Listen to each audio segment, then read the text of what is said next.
Saúdo a todos com a graça e a paz do Senhor Jesus. Quero dizer da alegria de poder estar com vocês nessa noite para juntos compartilharmos a palavra do Senhor e sermos edificados por ela mesma, de acordo com a vontade dele. Vou convidar os irmãos a abrir a palavra de Deus no Evangelho de João, para a gente começar. Evangelho de João, capítulo 20. Faremos a leitura de 5 versículos, do 24 até o 29. Diz assim a palavra do Senhor. Ora, Tomé, um dos 12, chamado Dídimo, não estava com eles quando veio Jesus. Disseram-lhe então os outros discípulos: Vimos o Senhor. Mas ele respondeu: Se eu não vir nas suas mãos o sinal dos cravos, e ali não puser o dedo, e não puser a mão no seu lado, de modo algum acreditarei. Passados 8 dias, estavam outra vez ali reunidos os seus discípulos, e Tomé com eles. Estando as portas trancadas, veio Jesus, pôs-se no meio deles e disse-lhes: Paz seja convosco. E logo disse a Tomé: Põe aqui o dedo e vê as minhas mãos. Chega também a mão e ponha no meu lado. Não sejas incrédulo, mas crente. Respondeu-lhe Tomé: Senhor meu Deus, Senhor meu e Deus meu. Disse-lhe Jesus: Porque me viste e creste? Bem-aventurados os que não viram e creram. Os irmãos que estão à porta podem entrar. Um texto muito conhecido da palavra do Senhor, que relata esse encontro do Senhor com Tomé, esse momento de incredulidade dele, mas que contém também uma das confissões mais claras da divindade de Cristo no Novo Testamento. As expressões Senhor e Deus aparecem juntas aqui em referência ao Senhor Jesus. Tomé não é advertido ou corrigido em relação a essa afirmação essa na qual também repousa a nossa fé. A gente tem estudado sobre movimentos que a gente chama de seitas, né? As características desses movimentos, suas crenças, desvios doutrinários, né? Desvios principalmente em 3 esferas. A gente fala em trindade, quando a gente fala em salvação e na cristologia. Quando pensamos em heresias, como a gente vai ver, majoritariamente elas estão em um desses 3 pontos aqui. E o movimento sobre o qual a gente vai falar hoje, brevemente, é o que a gente conhece por testemunhas de Jeová. Eles batem as nossas portas com uma persistência incrível, manipulam as suas Bíblias com muita habilidade, muita velocidade, eles conseguem citar versículos, capítulos, basicamente para provar o quê? Que Jesus Cristo é apenas uma criatura, um anjo, que ele morreu numa estaca e não numa cruz, entre outras coisas, que a aceitação de uma transfusão de sangue é um ato tão pecaminoso, tão horrendo quanto o adultério, e que a sociedade Torre de Vigia é o profeta de Deus dos tempos modernos, seu canal exclusivo de comunicação. Muitas vezes eles são recebidos com raiva, por algumas pessoas, com apatia na maioria das vezes, mas eles não desistem de passar de porta em porta, e a gente muitas vezes pergunta por quê. E basicamente porque eles acreditam que você será destruído na iminente batalha do Armagedon, a menos que você venha para a organização de Jeová para a salvação. Além disso, a gente pode dizer também que muitos são movidos pela convicção de que eles não terão fim muito diferente caso eles não se empenhem nesse trabalho que eles fazem de pregação de porta em porta. O que é interessante nós salientarmos no estudo é que a maioria deles trabalha com verdadeira sinceridade mesmo, fazendo o melhor que pode para servir a Deus. Como os judeus incrédulos a respeito de quem Paulo mesmo escreveu lá na carta aos Romanos. Eu vou ler um trecho aqui do capítulo 10, os primeiros 4 versículos da carta de Paulo aos Romanos. Aqui ele falava a respeito dos judeus.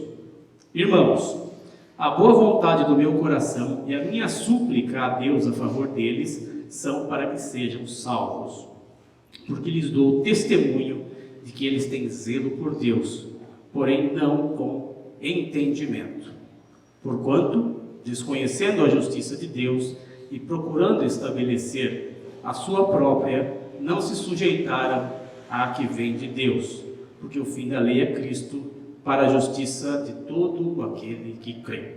Como eu disse, muitos são vítimas de vítimas, cegos guiados por cegos. No entanto, a gente sabe, quem já teve essa experiência, sabe como é difícil conversar com eles. Testam muitas vezes a nossa paciência, testam principalmente os nossos conhecimentos bíblicos, enfim. É um grande desafio para a maior parte de nós. A gente tem que conversar a respeito da palavra de Deus com uma dessas pessoas que batem às nossas portas. O que é interessante a gente notar aí na história dessas pessoas, via de regra, são pessoas que são desprovidas de uma espiritualidade muito mais profunda, muito mais sólida, tiveram até muitas vezes um contato com uma igreja, com uma denominação, mas assim, não tem um conhecimento do Evangelho verdadeiro. E para nós, eu acho que isso serve até como uma primeira reflexão, que a gente muitas vezes perde muitas oportunidades de falarmos do verdadeiro amor, do verdadeiro Deus, do verdadeiro Evangelho, para gente que bate a nossa porta carente. Eu moro em casa, não moro em apartamento, então a experiência que eu tenho é que ainda se bate muito nas portas das pessoas, nas casas, né? E as pessoas muitas vezes vão até lá para pedir alguma coisa, algum mantimento, alguma coisa da qual necessitam, e a gente muitas vezes recebe ou bate na nossa porta essas pessoas carentes da mesma forma de ouvir alguma coisa. E quando muitas vezes a oferta que eles falam, vamos conversar sobre a palavra de Deus, e muitas vezes a nossa atitude, não quero saber e tal, mas muitas vezes a gente perde oportunidades. A gente pede oportunidades a Deus para falar da sua palavra, mas muitas vezes a gente não vê essas oportunidades batendo a nossa própria porta. Mas o que é importante a gente ponderar é que para que a gente faça isso, a gente tem que estar preparado. Basicamente é isso. A gente tem que ser hábil no manuseio da palavra de Deus, né? A espada do Espírito, lá de Efésios 6, porque senão a gente facilmente, sim, a palavra, acho que a gente muitas vezes se coloca em condições muito difíceis por não conhecermos aquilo que a gente quer argumentar contra eles. E eles realmente são muito bem treinados nesse trabalho. Né? Tem muitas passagens de cor, né? Como a gente falou, manuseia a Bíblia com uma habilidade muito grande. E muitas vezes o cristão médio, né? Que normal, né? Com o pouco contato que tem com a palavra do Senhor, infelizmente, tem muitos problemas quando vai discutir assuntos bíblicos com o testemunho de Jeová. É interessante nesse estudo das seitas e das heresias, que a gente muitas vezes, e não poucas vezes, vamos encontrar pontos em comum com essas pessoas, principalmente com esses movimentos paracristãos, né? Vamos pensar um pouco sobre isso com relação às testemunhas de Jeová, do qual a gente está falando hoje. Eles, por exemplo, como a gente, rejeitam o sexo fora do casamento, aceitam o criacionismo bíblico, eles se opõem à teoria da evolução, né? Aceitam que a Bíblia, e aqui uma ressalva, né, entre aspas, a Bíblia é a palavra inspirada de Deus. Então são pontos que a gente realmente tem em comum com eles, a gente pode dizer assim. Mas mais para frente a gente vai ver das dificuldades e de outros pontos que não são nada em comum. Vamos falar um pouco sobre a origem do movimento. O conhecido fundador do movimento, Charles Taze Russell, foi o fundador, nasceu lá na Pensilvânia em 1852. Disse dele, né, que ele é de uma família presbiteriana. Tempos depois ele frequentou a igreja congregacional, mas que ele tinha bastante dificuldade com a doutrina do futuro castigo eterno. Era algo que perturbava a sua mente, e ele então tornou-se simpatizante da doutrina adventista, que a gente estudou aqui na semana passada com o pastor Fábio, que justamente nega essa doutrina, né, de futuro castigo eterno. A questão toda é que Russell possui alguns pontos bem divergentes, né, dos adventistas, principalmente no que diz respeito à segunda vinda de Cristo. No finalzinho lá do século XIX, em 1872, Russell lançou então as bases aí do seu novo movimento, né? Um grupo que ficou conhecido como a época Torre de Vigia de Sião. Ele foi bastante influenciado pelos adventistas, mas basicamente também, ou principalmente por um chamado Nelson Barbour. Né? Russell afirmou no ano de 1979 o mundo havia entrado em tempo do fim e que em 1874 Jesus retornou invisivelmente à Terra. Ainda segundo ele, a batalha do grande dia do Senhor, aquela que fala o livro de Apocalipse, terminaria no ano de 1914, com uma total derrocada dos governos do mundo e com o estabelecimento definitivo do governo de Cristo na Terra. É bastante interessante ver as publicações da época. ele tinha absoluta certeza de que essas datas haviam sido dadas a ele pelo próprio Deus. Uma série de coisas a gente pode ponderar aqui, entre outras, e que ele fez vários cálculos, né? Inclusive usava até o conceito de inspiração de Deus das pirâmides do Egito, e ele fez os cálculos lá com a pirâmide de Gizé, e chegou a essas datas, e fez vários cálculos baseados no livro de Daniel, em outras profecias, e chegou a essa data. Ele tinha esse tipo de mecanismo para fazer os seus cálculos. O problema é que o ano de 1914 chegou e o fim do mundo não chegou junto. O mundo não acabou, né? Russell e seus seguidores não foram arrebatados. Mas, como é comum, e a gente vai ver ao longo dos estudos dessas seitas, né, o que acontece com esses movimentos? Sempre que uma data dessas falha, né, muda-se então as interpretações das datas. Não deu certo aqui não. Vamos calcular de novo. E a data então foi remarcada para 1915, depois para 1918. A questão toda é que durante esse período, né, o Russell faleceu. O Russell morreu em 1916. Não chegou até 18 ali para ver aquela profecia que ele havia dito, né? Em 1917, depois de algumas disputas internas, quem assume é o Rutherford. Joseph Franklin Rutherford assume em 17, e o que é interessante é que já em 18 ele já estava afirmando que muitos daquela geração, né, que estavam ali, não morreriam antes do fim do mundo. Enfim, esse que já estava datado, né, que seria no ano de 1925. Então as datas vão sendo alteradas, né? Mas então Rutherford assegurou que o fim se daria nesse ano de 1925. Ele publica em 1920 um livro, que vocês podem encontrar até hoje se pesquisarem, com o título Milhões que agora vivem e jamais morrerão. Foi justamente nesse livro, né, que ele afirmou que em 25 os patriarcas, né, Abraão, Isaac, Jacó e muitos outros santos citados ali no livro de Hebreus, né, eles voltariam, ressuscitariam e reinariam como príncipes sobre o novo paraíso terrestre. Mais uma vez, como sempre acontece, milhares de pessoas, né, passaram a seguir as ideias de Rutherford.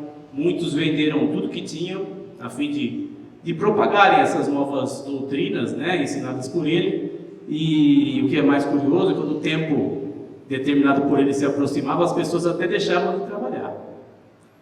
Quem trabalhava com lavoura parava de semear, né, abandonava a lida, porque o fim do mundo está próximo, né, e as pessoas faziam isso. Mais uma vez, 1925 chegou e novamente a profecia falhou. Mais uma vez a profecia da torre de vigia provou ser falsa. Obviamente nessa época, né, de grande desilusão, alguns seguidores abandonaram o movimento, né, deixaram de seguir as ideias de Rutherford. Mas muita gente continuou acreditando, continuou crendo que, embora os patriarcas tivessem atrasado um pouco, eles em breve viriam à Terra. E aí tem uma história até interessante. Rutherford, percebendo que os patriarcas precisariam de um lar para morar, resolveu construir uma casa para eles, né? Lá em 1929 foi construída uma mansão lá em San Diego, na Califórnia, para que eles vivessem enquanto morassem na Terra. Então os patriarcas, a ideia era essa, né? Quando eles tivessem, que eles tivessem onde morar. O nome da casa dessa mansão que foi construída, Bet Sarim, que significa Casa dos Príncipes. E é interessante que ela está lá até hoje. Tem endereço, tem CEP, não pertence mais à torre de vigia, né? Foi vendida em 1948, mas está lá como uma grande prova dessa profecia que foi feita e dessa ideia que foi propagada, dessa crença que foi propagada. A gente está falando do ano de 1929 e os irmãos sabem, né, que o mundo experimentou uma grande depressão, né, na área econômica, talvez o pior, mais longo período de recessão econômica no século XX. Mas o que se diz de Rutherford nessa época é que ele vivia como milionário na mansão de Bet Sarim. Ele continuava, inclusive, aconselhando os jovens a não casarem, né, a fim de que pudessem se dedicar o máximo possível na pregação de suas ideias. Continuou pregando isso, falando isso a eles. Mas a grande verdade é que os patriarcas, como a gente sabe, nunca chegaram. Em 1942, Ele morre lá em Bet-Sarim, e sem dúvida nenhuma essa história, esse breve relato aqui, até 1942 aqui, essa breve história nos remete fatalmente à solene advertência que a palavra de Deus nos dá lá no livro de Deuteronômio, capítulo 28. Deuteronômio 28, 22, de 28, 20 a 22, diz assim: porém, o profeta que presumir de falar alguma palavra em meu nome, que eu não lhe mandei falar, ou o que falar em nome de outros deuses, esse profeta será morto. Se disseres no teu coração, como conhecerei a palavra que o Senhor não falou? Sabe que quando esse profeta falar em nome do Senhor, e a palavra dele se não cumprir, nem suceder como profetizou, esta é palavra que o Senhor não disse. Com soberba falou tal profeta, não tenhas temor dele. Infelizmente, irmãos, hoje, se a gente for conversar com a maioria dos membros das igrejas das Testemunhas de Jeová, muitos deles nem sonham com esses fatos aqui, né? Nem sonham que esses fatos tenham ocorrido num passado nem tão longe, historicamente falando, e nunca ouviram falar, por exemplo, da existência dessa mansão lá em San Diego. Então é algo que a gente tem que pensar e é algo com o qual a gente tem que se preparar quando for conversar com essas pessoas. Conversávamos na classe da escola dominical no último domingo sobre isso. O assunto era sobre a divindade de Cristo e a gente acabou entrando nesse assunto e os irmãos diziam o seguinte: não, eu nem recebo, alguns até com a ideia de repente não os receberem bem ou tratarem mal, mas a questão toda não é essa. A gente tem que pensar, como a gente acabou de refletir, sobre o engano no qual essas pessoas vivem. O engano no qual essas pessoas vivem e no qual muitos de nós também viveram no passado. A gente falou no começo sobre alguns pontos de contato, se é que a gente pode dizer assim, algumas coisas em comum que eles têm com os cristãos ortodoxos, algumas crenças, mas em muitas outras áreas, em outros segmentos, a doutrina deles os colocam completamente à parte, né, e marcam como praticantes de um culto pseudo-cristão. Particularmente quando a gente pensa em alguns ensinos da seita. Eu separei alguns aqui sobre a organização a qual eles pertencem, né? Como eu disse, eles acreditam que Deus estabeleceu a sociedade Torre de Vigia como seu canal exclusivo de comunicação para reunir aqueles dentre toda a eternidade que hão de ser salvos, e nesse sentido a obediência total deles é exigida. A gente pensa em trindade, lembra que eu falei nas esferas, né? Nas principais esferas que são afetadas pelas heresias, a doutrina da trindade para eles é uma doutrina pagã e uma doutrina de Satanás, inserida por Satanás no meio da igreja. Quando a gente pensa em deidade, somente o Pai é Deus e os seus verdadeiros adoradores devem chamá-lo pelo seu nome, que é Jeová, como se falássemos apenas Deus ou Senhor, ele não nos atendesse ou não escutasse. É preciso que se chame ele pelo seu nome, Jeová. Sobre Jesus Cristo, em mais uma passagem da Bíblia, é um Deus em letra minúscula, meramente uma manifestação do arcanjo Miguel em forma humana, uma criatura, não Deus, mas de fato um ser criado. O Espírito Santo também não é nem Deus, nem uma pessoa, é simplesmente uma força atuante e pessoal que Deus usa eventualmente para fazer a sua vontade. Mas uma das esferas principalmente atacadas nas heresias, a salvação, embora eles possam até declarar que a salvação é pela fé em Cristo, as Testemunhas de Jeová, elas na prática, elas trabalham com uma fórmula de fé mais obediência total à organização. A gente pensa também em outra doutrina importante sobre a volta de Cristo. A gente já viu algumas das coisas aqui disseminadas ao longo desse tempo todo, mas para eles o Senhor voltou invisivelmente, né, no ano de 1874 e tem estado então presente, né, governando como rei através da sociedade Torre de Vigia. Referência à segunda segunda volta de Jesus são traduzidas como presença na Bíblia deles, né, e eles criam que, até pouco tempo atrás, que a geração daqueles que testemunharam a volta invisível de Cristo eles não iam morrer antes que viesse o Armagedon.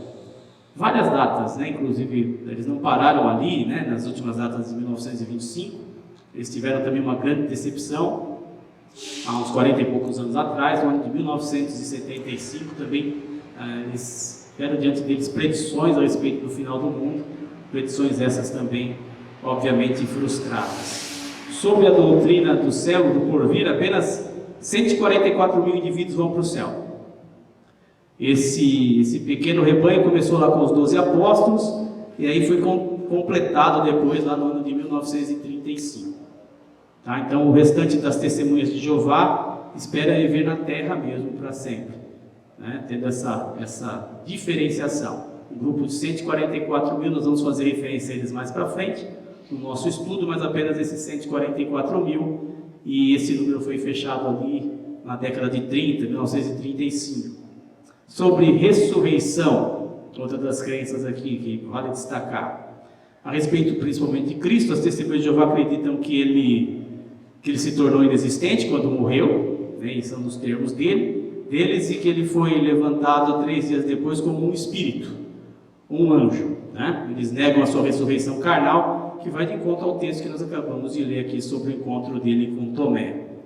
Segundo os ensinamentos deles, Cristo retornou, como disse, em 1914. Eles acreditam que ele levantou cristãos já mortos para a vida espiritual logo após, né? E que o resto dos mortos vai ressuscitar corporeamente durante o milênio, um período de 1000 anos de reinado de Deus na Terra. Uma das doutrinas ou dos ensinamentos mais conhecidos, né, ou pelos quais a gente identifica os testemunhas de Jeová, é quando a gente fala em transfusão de sangue. Na prática, né, do ponto de vista das testemunhas de Jeová, aceitar uma transfusão de sangue é um pecado mais sério que o roubo, o mesmo que o adultério, né? Eles não podem receber os 4 componentes principais, né? Glóbulos brancos, vermelhos, o plasma e plaquetas. Mas eles podem receber algumas frações, como a albumina ou imunoglobulina, isso eles podem, né? No passado, não muito distante, transplantes de órgãos também eram proibidos para os integrantes do movimento, né? Vistos na época como uma espécie de canibalismo, não podia ser feito de maneira nenhuma, mas depois de 1980 foi permitido. Vacinas também que eram proibidas no passado também foram permitidas, né? Uma das coisas que se diz disso, inclusive pessoas que estiveram no movimento, é que sempre que acontecem essas alterações dos ensinos, né? Eles automaticamente passam a fazer aquilo que era terminantemente proibido, e muitas vezes sem questionar nada, né? Então até as pessoas dizem o seguinte: se amanhã for dito que pode fazer transfusão de sangue, pode ter certeza que eles farão e não vai ter problema nenhum, né? Eles encaram esse tipo de coisa hoje, espertamente, se é que a gente pode dizer assim, como evoluções na crença deles e novas revelações e coisas nesse sentido. Sobre a doutrina do inferno, né? Segundo a diretriz do Russell, que a gente viu aqui, eles pensam que o Hades é meramente a sepultura, que o fogo do inferno desintegra instantaneamente suas vítimas, transformando em nada. É a mesma doutrina aniquilacionista que a gente viu na semana passada com os adventistas do 7º dia. Falei da cruz, né?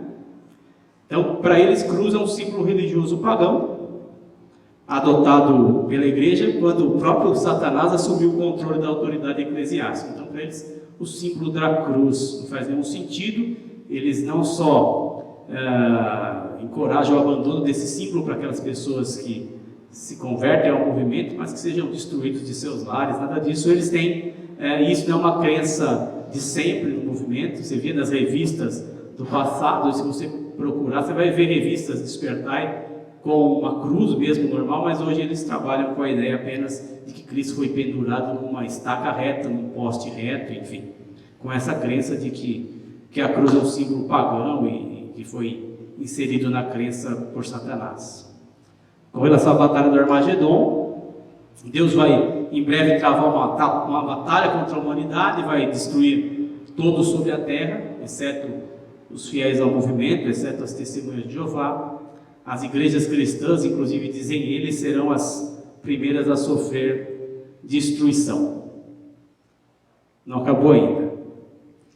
Outra crença bastante conhecida deles, né, é a total negação de comemoração de aniversários ou datas comemorativas, né, datas do calendário. Né, celebrar o dia do nascimento, qualquer dia mudando de qualquer forma, é expressamente proibido.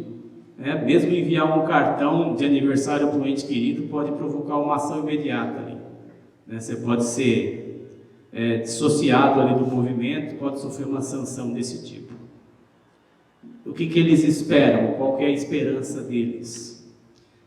Eles acreditam que, como eu disse, Deus parou de chamar cristãos para a esperança celestial em 1935, que restringe muito essa questão.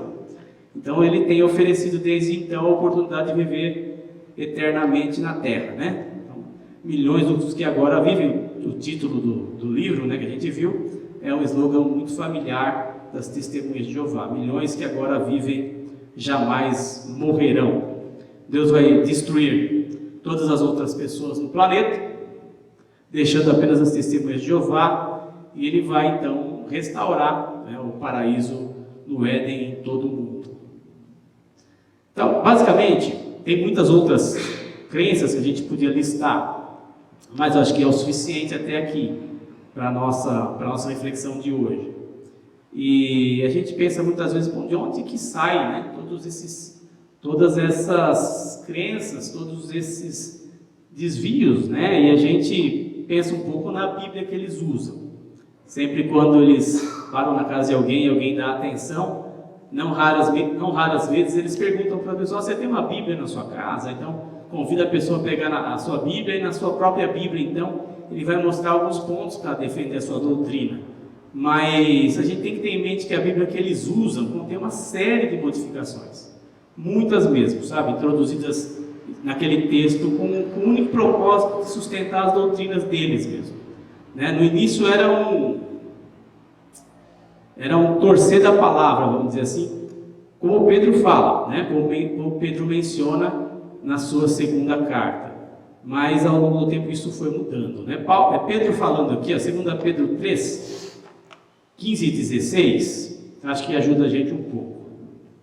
Diz assim a palavra do Senhor: e tende por salvação a longanimidade de nosso Senhor, como igualmente o nosso amado irmão Paulo vos escreveu, segundo a sabedoria que lhe foi dada, ao falar acerca destes assuntos, como de fato costuma fazer em todas as suas epístolas, nas quais há certas coisas difíceis de entender, que os ignorantes e instáveis deturpam, como também deturpam as demais escrituras, para a própria destruição deles. Com a Bíblia que eles usavam, que era uma Bíblia normal, né, vamos dizer assim, uma Bíblia da época, eles já tentavam defender que vacinação era errado, que Abraão e os profetas seriam ressuscitados em 1925, que Deus inspirou as pirâmides do Egito, né? Dito da pirâmide de Gizé, que ela era testemunha de pedra dos oráculos de Deus, né? E outras coisas mais. Mas como algumas doutrinas eram, se essas já não fossem o suficiente, eram difíceis demais de fundamentar, logo depois eles começaram mesmo a adulterar mesmo a Bíblia, né? E traduzir o texto de uma maneira absurda. Tudo, e em muitas passagens, inclusive, eles costumam fazer isso até os dias de hoje. Tem várias revisões e algumas revisões que mudam completamente o sentido daquilo que está escrito mesmo nas Bíblias deles. Ao longo dos anos, essas revisões vão acontecendo, tá? Vou dar exemplo de algumas coisas, assim, por exemplo, eles colocaram 237 vezes o nome Jeová no Novo Testamento. 237 vezes o nome Jeová no Novo Testamento. No Antigo Testamento é natural, né? O autor atribui esse nome quando se depara lá com o tetragrama hebraico, né? Com as letras do hebraico, né? Embora não tivesse os sinais vocálicos ali, mas basicamente eles usavam, né? E a gente translitera o nome Jeová e tal. A questão não é essa de usar o nome Jeová. A questão toda é que no Novo Testamento, no grego, não havia isso. E eles colocaram lá na Bíblia deles 237 vezes o nome Jeová no texto bíblico, né? Alguns exemplos de textos que eu acho que ajudam a gente um pouco a entender isso que eu estou falando. E eu vou pedir para que vocês abram a palavra de Deus lá no livro de Gênesis. Eu vou fazer a leitura da tradução revista e atualizada, e depois a gente compara brevemente com aquilo que está escrito na versão deles, tá bom? Gênesis 1, 1 e 2. Então, vai tratar o Espírito Santo aqui não como uma pessoa, mas como uma energia, uma força, um texto conhecido de todos nós. Diz assim, a palavra de Deus: no princípio criou Deus os céus e a terra. A terra, porém, estava sem forma e vazia. Havia trevas sobre a face do abismo, e o Espírito de Deus pairava por sobre as águas. O mesmo texto na versão das Testemunhas de Jeová. No princípio criou Deus os céus e a terra. A terra era vazia e deserta, e havia escuridão sobre as águas profundas. E aqui a grande modificação. E a força ativa de Deus movia-se sobre as águas. A gente vê aqui uma coisa parece que muito sutil, mas ela tira a pessoalidade do Espírito Santo. Ela deixa de ser Deus e deixa de ser uma pessoa. Como eu disse lá no começo, a gente trabalha com a doutrina da Trindade, e para eles era uma doutrina demoníaca, né, de Satanás. E o que eles fazem aqui? Já começam a invalidar desde o primeiro versículo da palavra de Deus. Então são vários outros textos que a gente vê algumas coisas sutis e outras grosseiras como essa, para corroborar a doutrina que eles têm. Outro texto interessante para a gente verificar. Carta de Paulo aos Romanos, capítulo 14. E a gente vai ver uma falácia lógica aqui. A palavra de Deus diz o seguinte, Romanos 14, versículos 8 e 9. Porque se vivemos, para o Senhor vivemos. Se morremos, para o Senhor morremos. Quer, pois, vivamos ou morramos, somos do Senhor. Foi precisamente para esse fim que Cristo morreu e ressurgiu, para ser Senhor tanto de mortos como de vivos. Esse texto está falando sobre o senhorio do Senhor Jesus, não é isso? Sobre a divindade de Cristo. E aí a gente vai ver o que diz a versão deles aqui. Pois se vivemos, vivemos para Jeová. Se morremos, morremos para Jeová. Portanto, quer vivamos, quer morramos, pertencemos a Jeová. Então, lembra das 237 vezes que esse vocábulo foi colocado aqui. Mas olha o 9. Pois, com este objetivo, Cristo morreu e voltou a viver, para ser Senhor tanto de vivos como de mortos. Eles fazem uma distinção aqui da divindade de Cristo.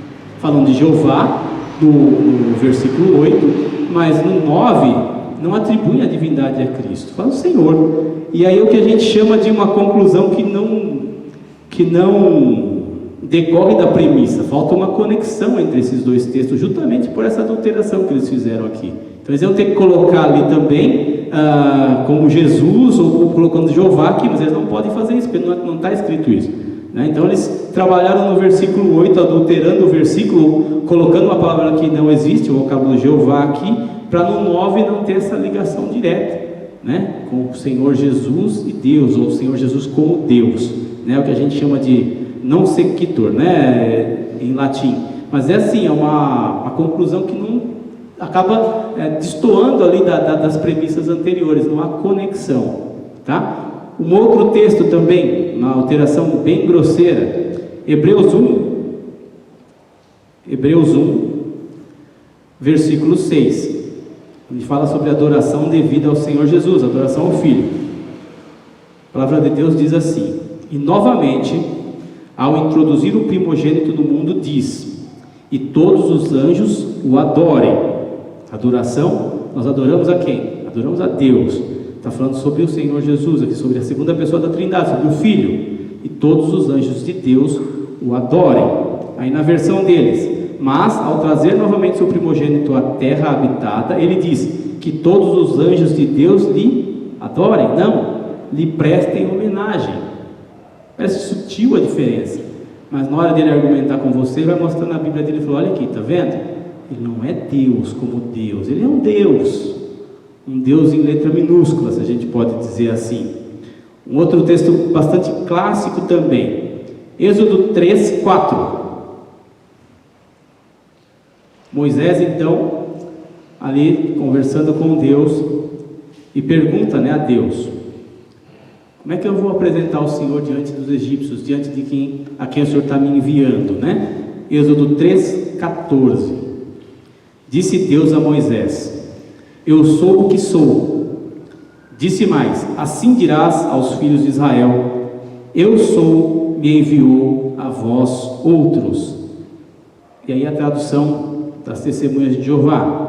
Disse Deus então a Moisés, lembre-se que a gente leu agora, né? Eu sou. Ele coloca assim: eu me tornarei o que eu decidir me tornar.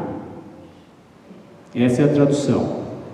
Eu me tornarei o que eu decidir me tornar. E acrescentou: isto é o que você deve dizer aos israelitas: eu me tornarei, me enviou a vocês. Bom, parece uma simples confusão, mas isso, vamos confrontar esse mesmo texto aqui com, de novo, o Evangelho de João, lá no finalzinho, do capítulo 8, os versículos 57 e 59. Jesus conversando ali com os judeus. Perguntaram-lhe, pois, os judeus: ainda não tem 50 anos e viste a Abraão? Respondeu-lhe Jesus: em verdade eu vos digo, antes que Abraão existisse, eu sou.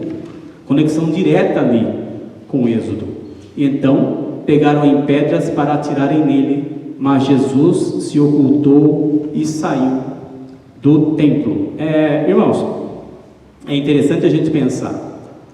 Eles estavam querendo executar Jesus por apedrejamento, certo? E a gente pode estudar, e conhecendo a história e a lei mosaica, em que casos a pena capital era imposta. Vários casos, né? Bestialidade, uma série de coisas, mas o único caso aqui que se enquadra é a blasfêmia. Eles estavam querendo apedrejar Jesus porque ele estava efetivamente dizendo quem ele era. Usou a mesma expressão: eu sou.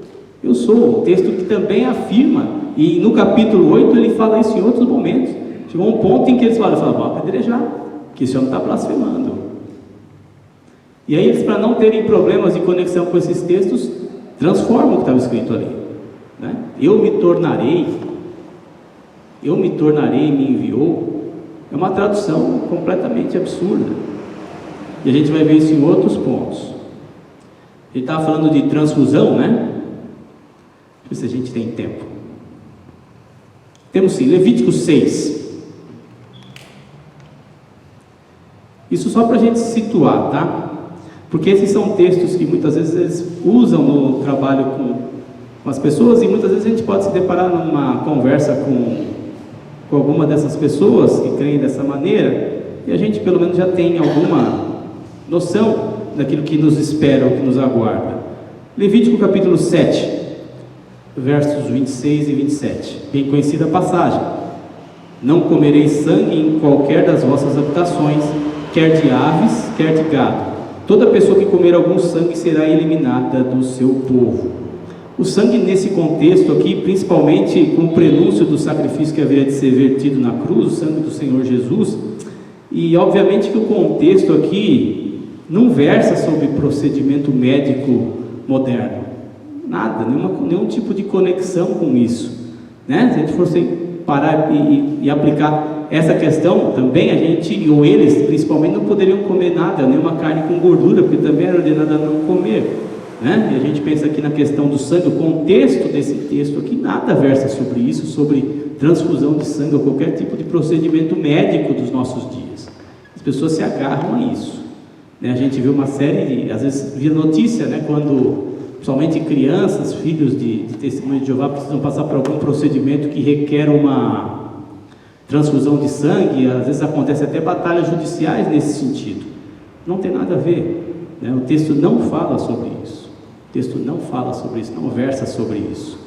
A questão dos aniversários, né, que a gente falou há pouco, tem algumas passagens, e a alegação básica deles é que sempre que as datas natalícias são mencionadas na Bíblia, alguém morria, né? O aniversariante mandava matar alguém, né? Lá em Gênesis 40, o caso do faraó, né? 2 versículos aqui para vocês, Gênesis 40, 20 e 22. No terceiro dia, que era aniversário do nascimento de Faraó, deu este um banquete a todos os seus servos, e no meio destes, reabilitou o copeiro-chefe e condenou o padeiro-chefe. Ao copeiro-chefe reintegrou no seu cargo, no qual dava o copo na mão de Faraó, mas ao padeiro-chefe enforcou, como José havia interpretado. Outro texto, Mateus 14, né, que fala ali sobre o aniversário de Herodes, né, festejando-se, 14 ali de 6 a 10, mas fala basicamente o seguinte: festejando-se porém o dia natalício de Herodes, né, o que aconteceu ali? Mandou degolar João no cárcere. Então, por conta disso, olha, datas natalícias não podem ser comemoradas. Basicamente, para as outras datas, Dia das Mães, dos Pais, né, todas as outras datas, olha, o argumento básico, embora você nem todas as datas você pode encontrar uma origem pagã, basta dizer o seguinte: se as pessoas do mundo comemoram, é o suficiente para que a gente não comemore de maneira nenhuma. Um outro texto que é capital para nós também, Evangelho de João, João 1, texto que a gente sabe de cor, João 1. No princípio era o Verbo, e o Verbo estava com Deus, e o Verbo era Deus. Na versão das Testemunhas de Jeová, no princípio era a palavra, e a palavra estava com Deus, e a palavra era um Deus. Conseguiram a proeza de colocar um artigo indefinido aqui e o Deus em letra minúscula. Lógico, no original não é essa questão de ter o Deus em letra minúscula, não, mas colocaram um indefinido aqui, um artigo, e colocaram essa distinção, né? Tudo para quê? Combater a divindade de Cristo. Não, a gente tem ele em alta, nós o temos em alta conta, não é? Primeira criatura de Deus, mas não é Deus. Não é Deus. Mais uma vez o ataque à trindade aqui. E é interessante porque até ali por volta dos anos 50, eles levavam com eles uma Bíblia parecida com a nossa, né? Uma Bíblia igual à nossa. E aí eles enfrentavam esses problemas aqui, algo bem embaraçoso para eles, né? Como é que iam negar a divindade de Cristo enquanto a Bíblia que eles tinham nas mãos dizia algo contrário, né? E aí então esse problema foi resolvido quando eles começaram a publicar a sua própria tradução do Novo Mundo. E aí então começaram a acontecer essas aberrações aqui. O que se diz dessas traduções é interessante que você não tem nada sobre o corpo de tradutores, o nome dessas pessoas destacado, né? Fala, um grupo de eruditos, mas vários depoimentos de pessoas que estão ali estavam no movimento, né? Diziam que não havia ali no meio dessas pessoas ninguém que era profundo conhecedor de grego, nada disso, das línguas originais da Bíblia, dos escritos, né? E a gente vê que na verdade foram alterações com o único intuito realmente de adequar, né, aquilo que eles criam à Bíblia que eles levavam nas suas mãos. Então a gente vê essas atrocidades que foram acontecendo ao longo da história. Último texto para a gente refletir e a gente pensar aqui um pouquinho: Apocalipse 7. Livro de Apocalipse 7, versículo 4. A gente falou um pouco sobre isso no começo aqui. Ele diz assim: então ouvi o número dos que foram selados, que era 144.000 de todas as tribos dos filhos de Israel. Como eu disse no começo, né, para as testemunhas de Jeová, o número de ungidos que herdarão o céu, né, desde os apóstolos até o ano de 1935, se limita a esses 144.000. E até convido depois vocês, se tiverem a oportunidade, nos estudos de Apocalipse, o pastor Márcio falou sobre isso. Se for lá no YouTube, lá na aula 14, referente a Apocalipse, ele falou sobre justamente esse tema, e a gente vai falar novamente aqui. Alguns estudiosos assim, bastante importantes, se a gente pensar em William Hendrickson, principalmente, ele entende no texto que a gente não tem aqui uma doutrina de tipo especial de crentes, conforme eles creem. Na verdade, baseado também no que Kistemaker fala isso, né? Simon Kistemaker diz o seguinte: ele entende os 144.000 não literalmente, como eles entendem, mas entende que isso é um número de plenitude, né? Porque é verdade 12, né? 12 vezes 12, as 12 tribos, e 12.000, de cada tribo, né, e vezes 1000, né, perfazendo então esse número de 144 mil. Basicamente ele trabalha com a ideia de um número perfeito, né, se a gente pensar todo o trato de Apocalipse, as 12 tribos, as 12 portas, e aí ele trata dessa situação aqui, esses 144 mil como sendo a plenitude no número dos salvos, e não uma classe especial de crentes que vão ter um tratamento diferente, alguma coisa nesse sentido. Basicamente é isso que o texto diz, não é nem muito difícil de trabalhar com essa ideia, né? O que acontece hoje, inclusive, é que muitos no meio dos testemunhos de Jeová dizem que não, eu sou, pessoas dos nossos dias dizem, eu sou desse número sim, eu sou desses 144 mil, eu estou nesse número. E aí então como é que se explica, né? Como é que vai trabalhar com isso? Então eles dizem, não, realmente Deus pode estar chamando um ou outro, porque daqueles 144 mil, alguns podem ter se desviado do caminho, perdido a sua salvação, então esses vão ser o repositório para resolver essa questão. Mas é como eu disse para vocês, uma readequação de uma crença que complica eles mesmos, né?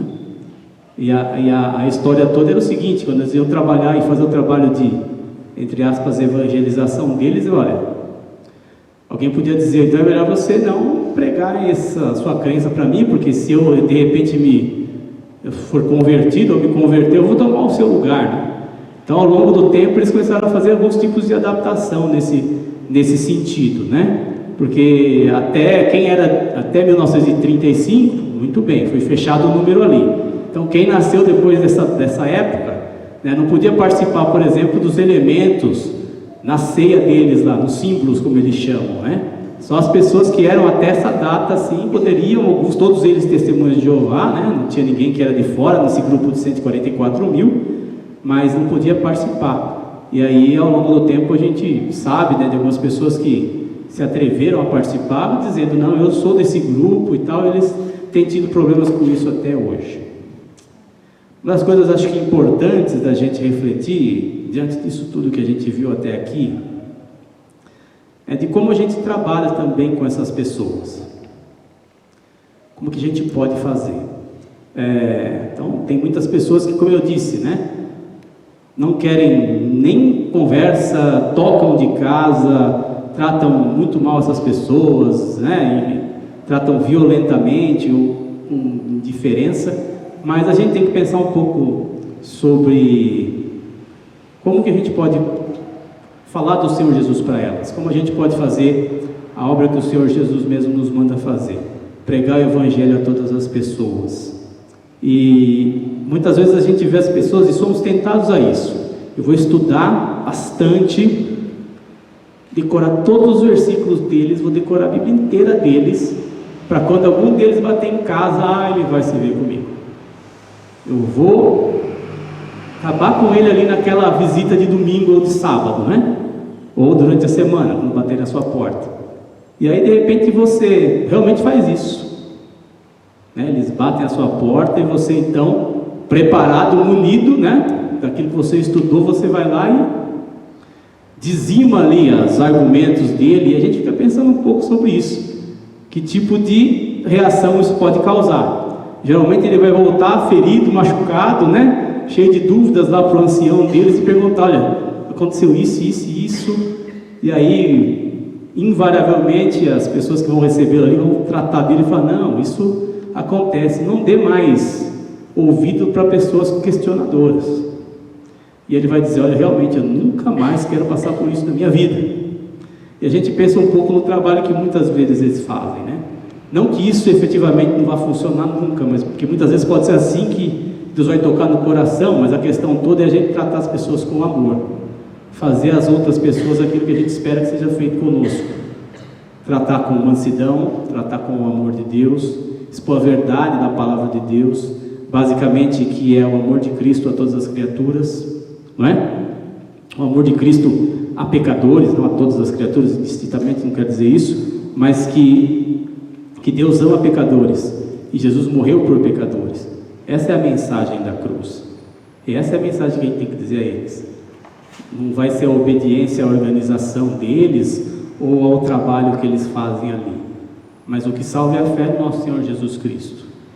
né? Pela graça nós somos salvos mediante a fé, e essa tem que ser a exposição que a gente faz. E nós não pregamos porque a gente tem cota de livreto para entregar ou qualquer tipo de coisa assim.